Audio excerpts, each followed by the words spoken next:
শান্তিনিকেতনে নাবালক গ্রেপ্তারকে ঘিরে মহিষঢালে উত্তেজনা, রাস্তায় বিক্ষোভে আদিবাসীরা। মিরপুরের শান্তিনিকেতন থানার অন্তর্গত মহিষঢাল গ্রামে নাবালক গ্রেপ্তারকে কেন্দ্র করে চরম উত্তেজনা সৃষ্টি হয়েছে। মঙ্গলবার রাত্রে স্থানীয় দুই নাবালক নয়ন হাঁসদা ও রঞ্জন মুর্মু পার্শ্ববর্তী কোপাই নদী থেকে মাত্র 2 বস্তা বালি তুলতে গিয়েছিল, কিন্তু এরপরে হঠাৎ করেই শান্তিনিকেতন থানার পুলিশ তাদের আটক করে থানায় নিয়ে যায়। এই ঘটনায় বুধবার সকাল থেকেই ক্ষোভে ফেটে পড়েন স্থানীয় বাসিন্দারা।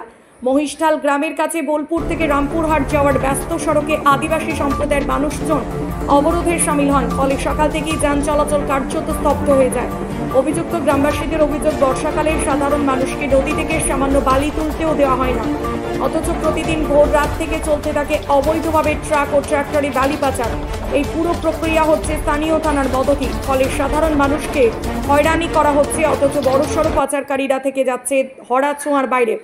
অবরোধকারীরা সব জানিয়েছেন, যতক্ষণ না আটক হওয়া দুই নাবালককে নিঃশর্ত মুক্তি দেওয়া হচ্ছে ততক্ষণ অবরোধ চলবে। তাদের দাবি, প্রশাসনকে অবশ্যই এই অবৈধ বালি পাচার বন্ধ করতে হবে এবং প্রকৃত দোষীদের বিরুদ্ধে ব্যবস্থা নিতে হবে।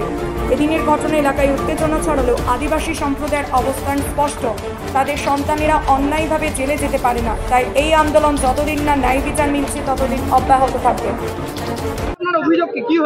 আমার ছেলেকে ধরে নিয়ে গিয়েছে, বালি আনতে গিয়েছিল 2 বস্তার বালি নদীতে। তো আমার ছেলেকে ধরে নিয়ে গিয়েছে, আর ওর ভাইয়ের পরীক্ষা চলছে। তাহলে আমার বড় বেটাকে নিয়ে গিয়েছে, ছোট বেটার পরীক্ষা চলছে। আমার বেটাটাও কি করে পরীক্ষা দেবে এখন? ছোট বেটাটো ওর ভাবেও তো বিয়ে করতে হবে। ও পুলিশরা ও বালি আনতে গিয়েছিল বলে 2 বস্তার বালির জন্য অপরাধ। তাহলে 2 বস্তার বালিকে আনতে যাবে না?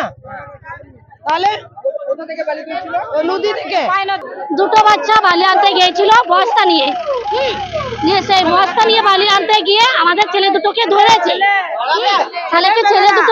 ছেলে দুটোকে আমাদের অপরাধ করলো না অন্যায় করলো, সেই জন্য পুলিশ ধরে নিয়ে গেছে।